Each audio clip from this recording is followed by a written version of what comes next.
Today's question is, what is the fault of a person who is born in a non-Muslim country? First of all, as we have said, questions like this arise from not knowing Allah as He introduces Himself in the Quran. In other words, from a deficiency in the knowledge of Allah, marifatullah. Allah is the absolutely just. Allah has sent us to this world to believe in Him, to know Him, and to worship Him. Therefore, people's mental state, aptitudes, abilities, whether they have reached the age of maturity, their living conditions, and whether the revelation and message sent by Allah, as well as the prophets, have reached them, all depend on many fundamental factors. Therefore, people who have not properly heard of the prophet sent by Allah, or to whom the message has not truly reached, are not held responsible. First of all, this is something we need to know. In the Quran, in Surah Al-Isra, Almighty Allah says, "We do not punish anyone until we have sent a messenger." So one of the most important aspects here is that the message must have reached that person. This is very important as far as we understand. That's right, a true and authentic message must be delivered. One of the reasons we end up asking such misguided questions is that in this world we are used to exams where children of different levels are held responsible for the same things and subjected to the same questions, so we approach this topic incorrectly.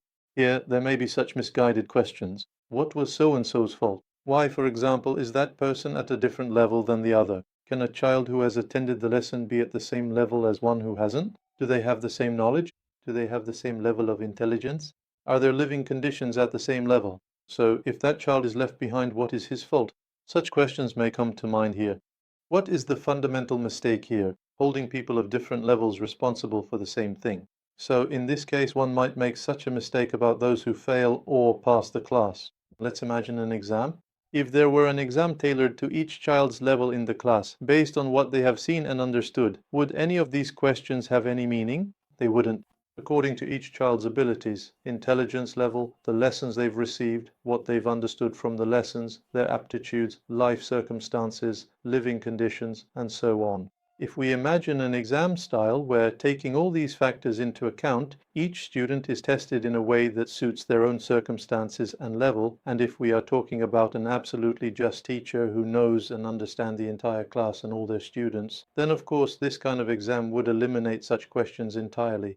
Therefore, both those who pass and those who fail are within an exam that is based on their own abilities and circumstances. In other words, Allah holds a person accountable only to the extent that the offer has reached them according to their own circumstances, such as their abilities, capacities, and whether the message or truths have truly reached them. God holds a person responsible only as much as the offer has reached them and as much as they have comprehended it.